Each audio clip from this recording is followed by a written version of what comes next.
नमस्कार, आपका बात 25सी में स्वागत है। तो बात 25सी में आज हम बात कर रहे हैं कि भारत का जो एक बहुत बड़ा, बहुत ही प्रभावशाली, बहुत ही मुखर और हर विषय पे बोलने वाला, अगर वो विषय उनकी पसंद का हो तो उस पे वो लगातार बोलना शुरू कर देते हैं और सारे जितने भी उनके तंतु हैं, चाहे सोशल मीडिया हो, चाहे टेलीविज़न हो, चाहे अखबार हो या कि सभाएँ हैं, गोष्ठियाँ हों, उसके अंदर वो उसका विरोध करते हैं, उसकी मीमांसा करते हैं और अच्छी खासी चीड़-फाड़ कर देते हैं।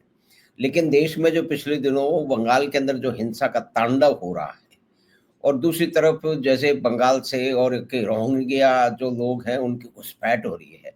तो उस विषय में भारत के जो बुद्धिजीवी या किस मान लीजिए कि तथाकथित बुद्धिजीवी हैं, तो उन वो क्यों चुप हैं? क्या उन्हें बोलना चाहिए? अगर वो नहीं बोलते हैं तो क्यों नहीं बोलते हैं? तो उस विषय पे बात करने के लिए हमने आज आमंत्रित किया आदरणीय श्री अशोक आत्रे साहब को। तो भाई साहब आप नमस्कार और आपका स्वागत है बात 25 में। Welcome sir, welcome, most welcome sir. Welcome sir, नमस्कार गुड आपको। मॉर्निंग। तो जी, भाई साहब ये जो बंगाल में या कहीं भी हिंसा होती है, ये बंगाल की जी। हिंसा को है, फिर उसके अलग-अलग अंग हैं, उसके प्रभाव हैं। और दूसरा जो हुँ, रोहिंग्या का और यहाँ पे जो घुसपैठ है या कि बांग्लादेशियों की भी घुसपैठ है, तो जी। उसमें भारत के जो बुद्धिजीवी हैं, जो हुँ, फ़िलिस्तीन में कुछ भी घटना हो जाती है, उस पे बड़े मुखर रहते हैं, तुरंत प्रभाव से जो है वो उस पे उनकी टिप्पणियाँ आ जाती है। और आपने और हमने तो जयपुर में देखा है कि जुलूस भी निकल जाते हैं फ़िलिस्तीन की घटना पे। तो ये बंगाल में जो हुँ, कुछ हो रहा है जी। और जो घुसपैठी आ रहे हैं, चाहे वो बांग्लादेश से आ रहे हैं या कि रोहिंग्या आ रहे हैं, तो उस विषय पे जी। भारतीय बुद्धिजीवियों का ये मौन क्या दर्शाता है और वो क्यों चुप है? क्या उन्हें बोलना चाहिए? अगर वो नहीं बोल रहे हैं तो क्यों नहीं बोल रहे हैं? तो भाई साहब आपका स्वागत है बात जिसमें आप इस बात को शुरू करें, फिर इस बात के अलग-अलग उस पे हिस्सों में बात करते हैं। बात तो अपने आप में ज्वलंत है और जिस तरह का रिएक्शन, प्रतिक्रिया या चुप्पी, दोनों तरह की जो देखने को मिल रही है। एक तरफ तो तांडव मचा हुआ है, सब तरह के लोग इसमें एक तांडव मचा रहे हैं। हर आदमी चाहता है कि अपने तरीके से विस्फोटक तरीके से वो रिएक्शन करे या रिएक्शन कर रहा है। और दूसरी तरफ बिल्कुल साइलेंट ऑब्जर्वेशन है, यानी एकदम चुप्पी साधी हुई है लोगों ने। जैसे हुँ, संत महात्मा साधु लोग समाधि ले लेते हैं, हुँ, लगभग इस तरह से समाधिस्थ हो चुके हैं। हुँ, यानी एक्सट्रीमली दोनों अपोजिट डायरेक्शन में जा रहे हैं और एक ऐसी स्थिति बन गई है जिससे हुँ, जो सामान्य आदमी है, जो आम आदमी है, जो हंसी खुशी से जीवन जीना चाहता है और राष्ट्रीय जो महत्व के मुद्दे हैं उनको समझना सोचना चाहता है, उन पर कुछ अपनी बात कहना चाहता है, उसकी स्थिति भी ऐसी हो गई उससे कुछ समझ में नहीं आ रहा। न नेता उनको कुछ समझाने की स्थिति में है, न हैसियत में, न उनके आस-पास घर पड़ोस के लोग उसको कुछ बताने की स्थिति में है, न अखबार या मीडिया कोई सही तरह से जानकारी देने की स्थिति में है। और एक तरह से अप्रोवर जैसी स्थिति बन गई है और एक न समझ में आने वाला एक सन्नाटा व्याप्त है एक तरफ और एक न समझ में आने वाला आगजनी लगी हुई। तो मेरा मतलब ये है कि ये जो परिस्थिति बन गई है, जो निश्चित रूप से कारण तो इसके बहुत सारे हैं, किंतु मूल कारण जो इन दिनों देखने को मिल रहा है, वो है अल्पसंख्यकों का जो वक्फ का जो सुधार हुआ है, उस सुधार को लेकर के ये सारे आंदोलन जगह-जगह छिड़ रहे हैं। और विशेष रूप से कलकत्ता, वेस्ट बंगाल जो हमेशा क्रांति का गढ़ रहा है, शुरू से ही चाहे वो स्वतंत्रता आंदोलन हो, आज़ादी की लड़ाई हो या कोई पॉलिटिकल, नॉन पॉलिटिकल इश्यू हो, चाहे नक्सलवाद हो, चाहे कुछ भी हो, कला, संस्कृति, साहित्य में हमेशा वेस्ट बंगाल की, कलकत्ता की अगुवा भूमिका रहती है और पॉजिटिव नेगेटिव तरीके से सब लोग सामने आते हैं। बट यहाँ विशेष रूप से देखने को मिल रहा है कि पिछले कुछ वर्षों में जब से ममता जी का वहाँ पर बोलबाला है और नक्सलवाद मिक्स अपोजिशन पार्टी या एक खास प्रकार की मानसिकता के लोग सक्रिय हैं और उन्होंने अपनी तरह से सरकार बना ली है और अपने आप को बहुत वहाँ का सर्वे सर्वा मान लिया है। लगभग उन लोगों के रिएक्शन से या उनकी तरीके से उनकी सोच के तरीके से, या जैसा कि वो कह रहे हैं कि यदि किसी तरह का भी सरकार ने इस वक्फ बिल को पास करने की कोशिश की या पास किया है, पास हुआ है, तो हम इसको स्वीकार नहीं करेंगे। तो ये अपने आप में एक ऐसी इंसर्जेंसी है जिसका कोई जवाब नहीं। जी, आप बताएं। जी भाई साहब, लेकिन मुख्य बात तो ये है कि वक्फ की जो भी जमीन है, वो कितनी जमीन है, वो कब कब बढ़ी, वो तो दूसरे जो है ना वो मुद्दे हैं। बात ये है जी, कि क्या उसमें सुधार नहीं होना चाहिए? क्या ये वक्फ की जमीन है जो कि गरीब मुसलमानों के या कि उनके सुधार के लिए उनका इस्तेमाल होना था, क्या उसका दुरुपयोग नहीं हो रहा है? अगर उसका दुरुपयोग हो रहा है, जो कि खुद मुस्लिम संगठनों, मुस्लिम लोग मानते हैं कि हो रहा है, तो ये विशेष रूप से बंगाल में क्यों हो रहा है? क्योंकि बंगाल की राजनीति कुछ विशेष कारणों से विशिष्ट रही है और उसके अंदर जो लोगों को वहाँ से भगाया जा रहा है, उन्हें मारा-पीटा जा रहा है। दूसरी बात है कि उन्हें शोभा यात्रा निकालने के लिए तो हिंदुओं को परमिशन लेनी पड़ती है, कोर्ट के पास जाना पड़ता है। तो ये इस तरह की जो एक विचित्र घटनाएँ हो रही हैं, तो उसमें मुख्य बात ये है कि फ़िलिस्तीन की घटनाओं पे जयपुर के अंदर और दिल्ली में और सब जगह मोर्चे निकालने वाले जो तथाकथित बुद्धिजीवी हैं, वो जी, क्यों शांत हैं? उनका वो क्या मैसेज दे रहे हैं उसके अंदर मौन रह के? क्या वो इस हिंसा के साथ हैं? या कि वो अगर हिंसा कहीं दूसरी जगह हो तो मुखर हो जाते हैं। बंगाल में क्योंकि मोदी विरोधी हैं ममता जी, ममता दीदी मोदी विरोधी हैं, तो उनका भी ये विचार है कि कहीं भी मोदी विरोध में कोई भी काम होता है तो वो उसके साथ है। चाहे वो सही हो, गलत हो, चाहे वो सीएए का झूठा आंदोलन था, जो कि किसी की नागरिकता लेने के बारे में ही नहीं था, नागरिकता देने के बारे में था। उन लोगों की नागरिकता देने वाले में था जिसमें पड़ोस के मुल्कों में जिन पर डिस्क्रिमिनेशन हो गया, लेकिन उस पे भी झूठा नैरेटिव वहाँ भी बनाया गया, फिर किसान आड़ती आंदोलन में भी झूठा नैरेटिव बनाया गया। जयपुर से गाड़ियाँ भर-भर के लोग जो है वो वहाँ पे फ़ोटो खिंचवा के आए, जो है वो दिल्ली की बॉर्डर पे। और यहाँ अब मैं सिर्फ जयपुर की बात नहीं, पूरे देश में एक सन्नाटा है तथाकथित बुद्धिजीवियों के बीच में। आप तो उन लोगों को अच्छी तरह से जानते हैं और इन चीज़ों को देखते समझ रहे हैं, तो आप हाँ। इसके बारे में क्या कहना चाहेंगे भाई साहब? देखिए, मैं तो एक नॉन पॉलिटिकल एंटिटी वाला व्यक्ति हूँ, और ज़रूर मैं चूँकि मीडिया से जुड़ा हूँ और मेरे यार दोस्त जितने भी हैं वो चाहे लेफ्टिस्ट हों, चाहे राइटिस्ट हों, उनसे मेरा किसी न किसी रूप में संवाद रहता ही है। जी, और जी, ये कुछ ऐसे इश्यूज़ हैं जिनको आप इग्नोर नहीं कर सकते। माधव सिंह जी, जी, आपने भी स्टूडेंट पॉलिटिक्स देखी है, राजस्थान में किस तरह के लोग राजनीति करते रहे हैं और किस जी, तरह से उनको प्रोटेक्शन दिया जाता है, उनका प्रशिक्षण होता है। और ये जो आप कह रहे हैं कि फिलिस्तीनियों वाली बात है कि फिलिस्तीन का आंदोलन होता है, उसमें सब लोग जुड़ जाते हैं, और यानी एक अजीब तरह का फैशनेबल एक लेफ्ट बन गया जो अल्ट्रा लेफ्ट में कन्वर्ट हो गया है। और हुँ, केवल बहस करने में और टेबल कुर्सियां तोड़ने में और हल्ला मचाने के अलावा या आंदोलनों में अपना वक्तव्य देने या छोटे मोटे जुलूस निकालने के अलावा इनके पास दूसरा कोई काम नहीं है। कभी कभी वो विज्ञप्तियां भी निकाल देते हैं अखबार में जाकर के, 2-3 लाइन की यदि खबर छप जाती है तो उससे खुश हो जाते हैं। तो कुल मिलाकर के मैं तो ये मानता हूँ कि चाहे राजस्थान हो, चाहे दिल्ली हो, चाहे यूपी हो, चाहे दूसरे स्टेट्स हो, हुँ, वहाँ इतनी सक्रियता होती है, किंतु उस रूप में नहीं होती जैसी सक्रियता बार बार हमें बंगाल में नजर आती है। बंगाल जिस तरह की लीड लेता है और ममता बहन जी ने जिस तरह का अपना अपना जो हिसाब किताब बैठा रखा है, जिस तरह की आतंक उन्होंने मचा रखा है, यानी गवर्नमेंट विद इन गवर्नमेंट की जो पोजीशन है कि एक तरफ तो स्टेट में अपनी सरकार, हम ठीक है डेमोक्रेटिक डिसेंट्रलाइजेशन में विश्वास करते हैं, और सरकार ने हमेशा क्षेत्रीय पार्टियों, क्षेत्रीय लोगों को, जो भी सरकार केंद्र में बनी उसने हमेशा क्षेत्रीय दलों को भी प्रश्रय दिया है और उनको सपोर्ट किया है और उनको उनके को मान्यता प्रदान की है। किंतु यदि वो अनकॉन्स्टिट्यूशनल, नॉन कॉन्स्टिट्यूशनल भाषा यदि लोग बोलते हैं तो वो टॉलरेबल नहीं है।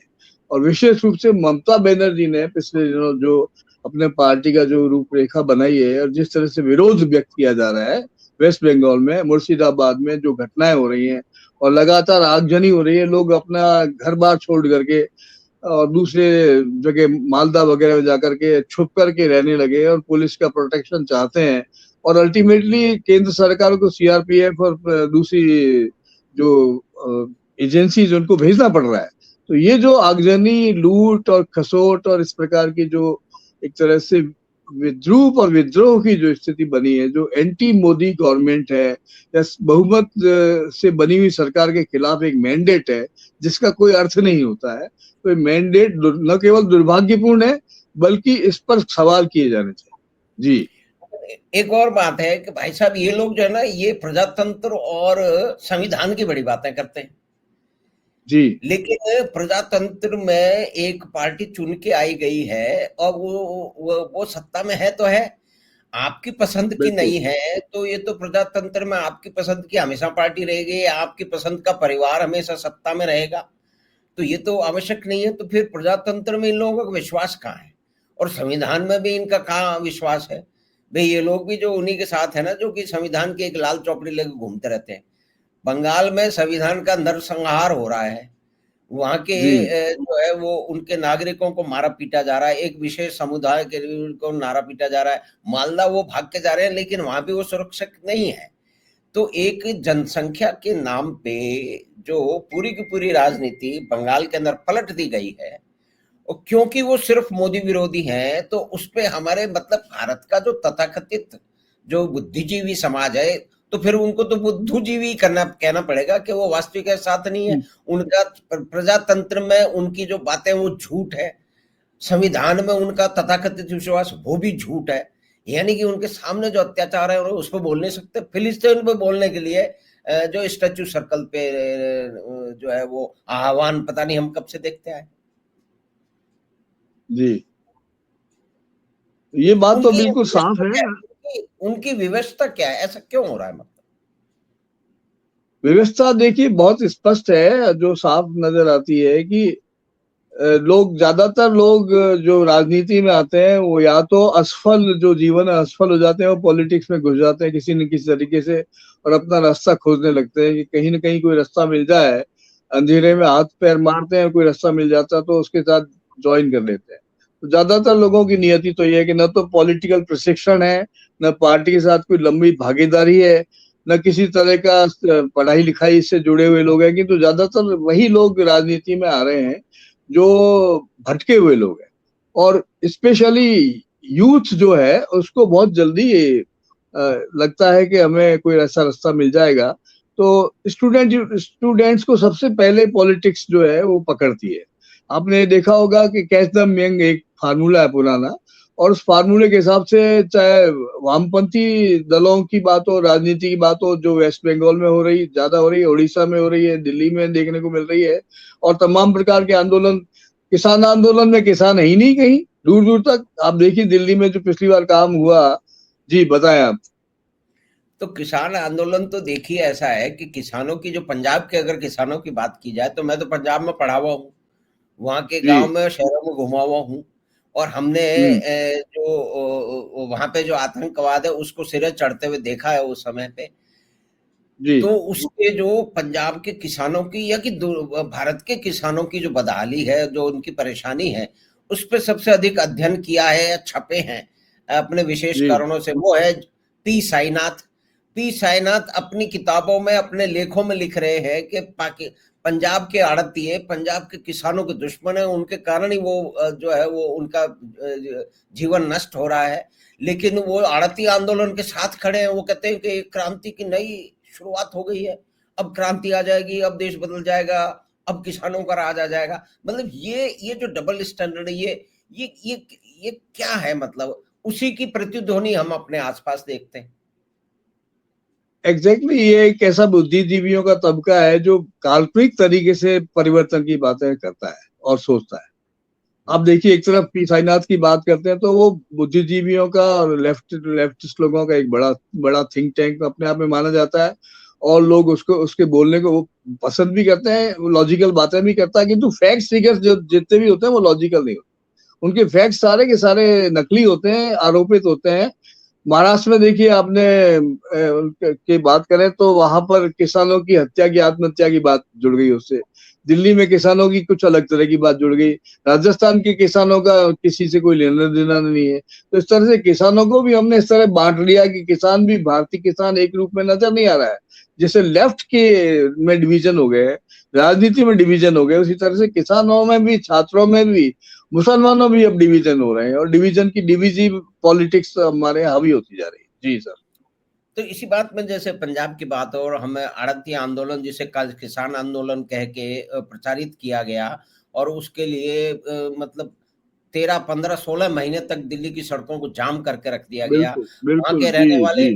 वहाँ के रहने वाले जन साधारण हैं, उनका जीवन यापन, उनकी शिक्षा, उनका रोजगार मारा गया, और उसके अंदर जी बूढ़े बूढ़े लोगों को ला करके वहां सड़कों पे बिठा दिया गया। उनको ये बोला गया कि ये बूढ़ा घर में मर जाएगा, तो इसको हमारे साथ भेज दो, वहां पे ये अपनी गति को प्राप्त होगा तो हम आपको मोदी से 10 लाख रुपए दिलवा देंगे। इस तरह के झांसे दे जी। करके पंजाब के गांवों से बूढ़े लोगों को लेके आया गया, और उनमें से बहुत सारे लोग, क्योंकि वो उनकी हालत ही खराब थी और वो उस स्ट्रेस को सह नहीं पाए, और वो चले गए। और वहां क्या क्या तांडव होते रहे, वहां पे शराबें बटती रही खुलेआम, जी जी। और भी बहुत तरह बिल्कुल की बिल्कुल। हत्याएं की गई, बहुत सारे वहां पे बलात्कार हुए।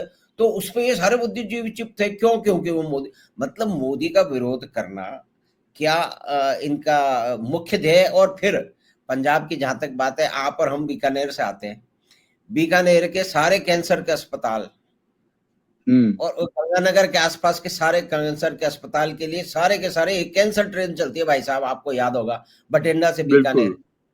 जी उसमें वो पंजाब के जमीन की जो हालत है, जो फसल की हालत है, कीटनाशक का इतना बेजा इस्तेमाल किया गया है कि पूरी वाटर टेबल जो है कंटेमिनेटेड हो चुकी है, उसकी भूमि कंटेमिनेटेड हो चुकी है। वहाँ की जो फसल है वो उनको खाने के लिए नहीं, वहाँ जो आटा बिकता है वो मध्य प्रदेश कहीं से आता है, और वहाँ देखे हुए है कि सब जो है वो किसान के कनेक्शन पे 10, 5 एसी चल रहे हैं, वो हमने चलते हुए देखे। तो ये इस तरह के झूठ के साथ में, मतलब एक सपट झूठ के साथ में खड़े होकर के सिर्फ मोदी विरोध करना, या कि सत्ता के परिवर्तन का विरोध करना, इसकी ये व्यवस्था क्या है इन तथाकथित बुद्धिजीवियों की? देखिए, आप इस बारे में जो बात कर रहे हैं वो बहुत स्पष्ट है कि एक अंतरराष्ट्रीय जो लॉबी है, न केवल जी। राष्ट्रीय स्तर पर किंतु अंतरराष्ट्रीय विरोध भी जो है वो इन दिनों विशेष रूप से मोदी के विरोध में बहुत अधिक बढ़ा है। अंतरराष्ट्रीय विरोध में वो लोग भी हैं जो कुलक्ष हैं, जो बहुत संपन्न घराने के लोग हैं, और वो पढ़े लिखे लोग हैं, और वो चाहे पढ़े लिखे नहीं भी हैं, किंतु उनके पास पैसा किसी न किसी वजह से बहुत अधिक आ गया है, और वो भी पेस्टिसाइड की वजह से जिस तरह की फसलें खराब हुई हैं। पानी, चूंकि अथाह पानी मिला है, खूब बढ़िया पानी मिला है, जम करके वहां के गंगानगर के और आसपास के किसानों को बहुत बढ़िया तरह से पानी मिल रहा है, खेती बाड़ी में उन्होंने बहुत तरक्की की है, तो अनाप शनाप पैसा उन्होंने कमाया। और बहुत सारे लोग जो है पंजाब से, विशेष रूप से इस तरह के उस एरिया से, क्योंकि पंजाब से राजस्थान जुड़ा हुआ है, तो पंजाब के लोग ज्यादातर कनाडा में चले गए, और कनाडा में जाकर के वो एक ऐसा लेविश, एक अजीब तरह की जीवन जीने लगे जिसका जड़ों से या जमीन से कोई संबंध नहीं, रिश्ता नहीं है। यानी वो किसान जिनका जमीन से रिश्ता नहीं है, जड़ों से जमीन से रिश्ता नहीं है, किंतु राजनीतिक रूप से वो संपन्न है, कुलक है, और किसी भी प्रकार का इन्वेस्टमेंट कर सकते हैं। तो पिछले दिनों जो पंजाब के किसानों का विशेष रूप से हरियाणा हरियाणा तक के लोगों को भी उसमें शामिल कर लिया, और दिल्ली के आसपास के लोगों को भी वो उन्होंने इसमें इकट्ठा कर लिया। तो ये जो आंदोलन बना, किसान आंदोलन, उसमें उन लोगों ने ज्यादातर भागीदारी की है जो एंटी मोदी हैं, जो बहुमत द्वारा पारित और बहुमत द्वारा समर्थित और बनी हुई मोदी सरकार का लगातार विरोध इसलिए कर रहे हैं क्योंकि वो कांग्रेस या कांग्रेस से संबद्ध जो दूसरी पार्टियां हैं, उनके मन मौजी की सरकार नहीं है, उनकी पसंद की सरकार नहीं है, उनके साथ काम करने वाली सरकार नहीं है, बल्कि वो सरकार नहीं है जो पिछले 70 साल से राज करती आई थी। तो आज ये जो कुछ भी आप रूपरेखा देखते आ रहे हो, उससे दुर्भाग्यपूर्ण वो स्थिति आज पैदा हो गई। जी सर। तो इसका तो मतलब ये हुआ कि भारत के तथाकथित बुद्धिजीवी जो हैं वो उनकी जो पसंद है, अगर उनकी पसंद जो है जनता, मतलब यहाँ तो कुछ लोगों ने ये कहा, यू इडियट्स, वोटर्स को इडियट्स कहा है कि आपने फला फला को क्यों जिता दिया। मतलब ये प्रजातंत्र की बात करते हुए और इस तरह के अधिनायकवाद और इस तरह की मूर्खता की बातें कर रहे हैं, और उस पर कोई विरोध नहीं हो रहा है। सब लोग एक दूसरे के पीठ ठोक रहे हैं, ताली बजा रहे हैं। और जयपुर से मुझे जी पता है जत्थे के जत्थे भर के गए, किसान आंदोलन के पोस्टर के साथ में फोटो खिंचवा के वापस आए, और बड़े ही मतलब विजयी भाव से और बड़े ही क्रांतिकारी भाव से उन्होंने फेसबुक पे अपने पोस्ट डाले कि हम भी अपना हाथ गिलहरी जैसा सहयोग दे आए हैं किसान आंदोलन में, अब क्रांति आ जाएगी। फोटो बहुत ही बढ़िया बात है। जा करके, जी जबकि जी। ये मानने वाली इनोसेंट बात एनार्किस्ट। है, झूठ के साथ में इनोसेंट और एनार्किस्ट। जी। अनार्किज्म के साथ में खड़े होने का जो इनका क्या हम्म। व्यवस्था है। ये मतलब बच्चे व्यवस्था क्या है कहीं। बहुत सारे ऐसे लोग हैं जिनके बच्चे विदेशों में पढ़ रहे हैं, विदेशों में काम कर रहे हैं, पूरा जीवन उन्होंने जो है वो कैपिटलिज्म को और अमेरिका को गाली दी है। मतलब आप ये देखिए कि विद्रूपताएं माधव सिंह कितनी। जी, एक आप शायद इस बात को जानते हैं, और आज ये इसका संदर्भ चूंकि आ गया है, जुड़ गया है, इसलिए मैं ये बात कहनी चाहिए। जब जनता सरकार बनी और इंदिरा गांधी की इमरजेंसी जब समाप्त हुई, और इमरजेंसी का जो दौर था, उस दौर में हमने क्या नहीं देखा है। जी और उस दौर से जुड़े हुए तमाम लोग आज भी सक्रिय उसी तरह से काम कर रहे हैं। एक तरफ आरएसएस के लोग बहुत सक्रिय रहे हैं और बहुत उन्होंने जेल भरी, और जेपी आंदोलन में आरएसएस समर्थित लोगों ने अल्टीमेटली पॉलिटिक्स में आकर के पावर को कैप्चर किया और किसी न किसी तरह से मिली जुली सरकार बना के उन्होंने अपना काम चलाया। किंतु दुर्भाग्यपूर्ण बात यही रही कि बार बार कांग्रेस को ही ये लगता रहा कि भाई हमारी मोनोपोली खत्म नहीं होनी चाहिए, तो उन्होंने जब भी मौका मिला कोशिश की कि उस सारे कोहिजिव कल्चर से या एक पॉलिटिकल जो उनमें मिला जुलापन था, उससे कांग्रेस ने अपने को हमेशा आइसोलेट रखा, क्योंकि कांग्रेस हमेशा पावर के सेंटर में रहना चाहती है। तो ये जो फार्मूला कांग्रेस का बना के रखा है, उस फार्मूले से हमेशा अस्थिर सरकारें बनी और कोई सरकार स्थिर रूप से नहीं बन पाई। अब मैं आपको बताऊं कि आज भी न केवल जनता पार्टी के टाइम में जनता जनता पार्टी का इमरजेंस हुआ, उस समय सरकार बदलने या बनाने में आरएसएस के वर्कर्स का बहुत योगदान रहा। इस बार भी हम देख रहे हैं, यदि मोदी सरकार पावरफुल हुई है या उसको सपोर्ट मिल रहा है, तो आरएसएस अपनी तरह से काम कर रही है। मेरे ख्याल में पूरे वर्ल्ड स्तर पर, विश्व स्तर पर, मैं कोई आरएसएस की समर्थन की या भक्ति की बात नहीं करता, किंतु मैंने देखा है, आरएसएस को जिया है। मेरे परिवार के लोग, मैंने खुद ने आरएसएस में अपने इनिशियली जब मैं बचपन में था तो मैं शाखाओं में जाता था, मुझे कहने में कोई इसमें बुराई नहीं लगती है, क्योंकि एक बहुत मोस्ट डिसिप्लिन ऑर्गेनाइजेशन है। ऐसा ऑर्गेनाइजेशन विश्व स्तर पर नहीं है जो कि विश्वसनीय हो, सपोर्टिव हो, अनुशासन से जुड़ा हुआ और जिस पर विश्वास किया जा सके। तो ऐसा किसी भी पार्टी के पास में वो स्ट्रक्चर नहीं। कांग्रेस का किसी जमाने में गांधीयन आइडियोलॉजी के लोग कांग्रेस में घुसे थे, जिसको दूसरे लोगों ने भी, समाजवादियों ने सपोर्ट किया, किंतु आज वैसा स्ट्रक्चर, वैसी संरचना, वैसी पॉलिटिकल समझ, वैसा कमिटमेंट, जो कि तथाकथित कम्युनिस्ट मानते हैं कि हमारा बहुत बड़ा कमिटमेंट है, हम आइडियोलॉजिकली बड़े कमिटेड है, वैसा कमिटमेंट आरएसएस कमिटमेंट नहीं है। और ये बेनिफिट, ये एक तरह से सपोर्ट और ये दिशा जो आज लगभग राजनीति दिशाहीन हो गई है, उसको मोदी सरकार, इस सपोर्ट से मोदी सरकार काम कर रही है। और इसका जबरदस्त विरोध हर स्तर पर, हर तरह से विरोध किया जा रहा है। जो लेफ्ट वाले लोग हैं या कांग्रेसी लोग हैं या तथाकथित सपाई लोग हैं या मुस्लिम तबकों में वो लोग जो कि पूरी तरह से सांप्रदायिक मुस्लिम है, यानी जो अरेबिक है या ईरानियन है, वो नहीं, सांप्रदायिक मुसलमान है, जिनका मुस्लिम धर्म से अभी मदनी विरोध कर रहे हैं लगातार। और मुस्लिम वक्फ बोर्ड में ऐसे लोग विरोध कर रहे हैं जिनके पास लाखों करोड़ों रुपए की संपत्ति है, वो इसका विरोध कर रहे हैं। जबकि ये अल्टीमेटली, ये जो वक्फ बोर्ड का जो सुधार हुआ है, वो आम मुसलमान के लिए, आम मुसलमान की तरक्की के लिए हो रहा है, जो कि 9 लाख एकड़ जमीन जो है उसका डिस्ट्रीब्यूशन होगा, उसका बाकायदा इसको कब्जा दिया जाएगा, उससे स्कूल मदरसे चलाए जाएंगे, उसके लिए सारी योजनाएं बन चुकी हैं। और जब बिल में सारी बातें आ चुकी हैं, तो उसका विरोध कहाँ है, विरोध की गुंजाइश क्या है? जी बताएं मुझे। इसमें तो ये है कि भाई उनके कब्जे में जैसे मतलब जिन लोगों का जिस संपत्ति के किराया जहां से हजारों करोड़ रुपए आना चाहिए, वहां पे कुछ 100 करोड़ आ रहा है। मतलब वो संख्याओं की अभी पूरा वैल्यूएशन नहीं हुआ है। तो वो बड़े माइंड बॉगलिंग आंकड़े हैं कि 9 लाख का जो है ना वो स्क्वायर किलोमीटर की जगह, उसके अंदर उनकी आय हो रही है 150 160 करोड़ की, जबकि उसके विशेषज्ञ मानते हैं कि 10 20 30 हजार की होनी चाहिए। और जो बड़े बड़े नेता हैं वो उनकी उस पर कब्जा करके बैठे हुए हैं। लाखों रुपए बिल्कुल। का जो महीने का जो उसका किराया होना चाहिए, वहां कुछ 150 रुपए दे रहे हैं वो। तो ये असली फायदा बिल्कुल। जो गरीबों के पास जाना चाहिए, उसको ये बीच के सरमायादार और इस तरह के ठेकेदार हैं, वो उसको, और वो उन्हीं के लिए बंगाल में आंदोलन हो रहा है। लेकिन इस सत्य को कोई मानने को कम से कम भारत के तथाकथित बुद्धिजीवी जो है, वो तो मानने को तैयार ही नहीं है।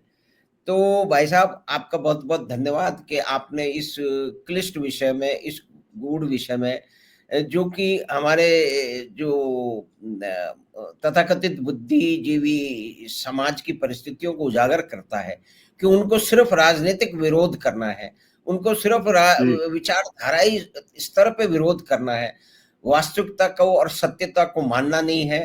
प्रजातंत्र की बातें करते हैं, लेकिन प्रजातंत्र के जरिए से अच्छा, और बंगाल में प्रजातंत्र का बहुत बड़ा मजाक उड़ाया जा रहा है। वहां किस तरह से बूथ कैप्चरिंग हो रही है वो दुनिया भर के सामने है बिल्कुल, कि बिल्कुल, वहां पे बिल्कुल। आप जाएंगे, अशोक आत्रे गए, उन्होंने कहा कि हो गया आप वोट देंगे, लेकिन वोट आप नहीं देते हैं। दूसरा कहते हैं कि आपका वोट पड़ गया, जाइए। हो गया, और अगर डल आपने बाहर चुका है। जाके इस तरह की बात की, तो आप फिर देख लीजिए, आप इस गांव में, इस शहर में, इस कस्बे में रह नहीं पाएंगे। तो ये इस बिल्कुल, तरह बिल्कुल। से रिगिंग हो रही है, उसके बारे में तो कोई बात नहीं है। तो भाई साहब, आपका बहुत बहुत धन्यवाद। तो आपके पास फिर लौटेंगे किसी इसी तरह जी, के विषय, व्यक्ति या किसी घटना पे बात करने के लिए। मोस्ट धन्यवाद भाई वेलकम। साहब। Thank you very much. नमस्कार। तो भारत के बुद्धिजीवियों की परिस्थिति, उनके आचार विचार और उनके जो व्यवहार है पिछले दिनों, करीब करीब एक दशक से है, उससे पहले भी, और आने वाले समय में भी शायद वो उसी तरह से आगे बढ़ेगा। तो उस पे विशेष टिप्पणी करने के लिए हमारे साथ थे माननीय श्री अशोक आत्रेय जी, की बहुत सीनियर पत्रकार हैं, आर्टिस्ट हैं, और चित्रकार भी हैं, और बहुत सारी विधाओं पे लंबे समय से अपनी नज़र रखे हुए हैं। तो हमें आशा है कि ये बातचीत आपको पसंद आई होगी। तो आप चैनल बात 25 को सब्सक्राइब करें और लिंक अपने मित्रों और परिवार के साथ साझा करें। हम आपसे फिर मिलेंगे बात 25 की अगली बात में। धन्यवाद, नमस्कार।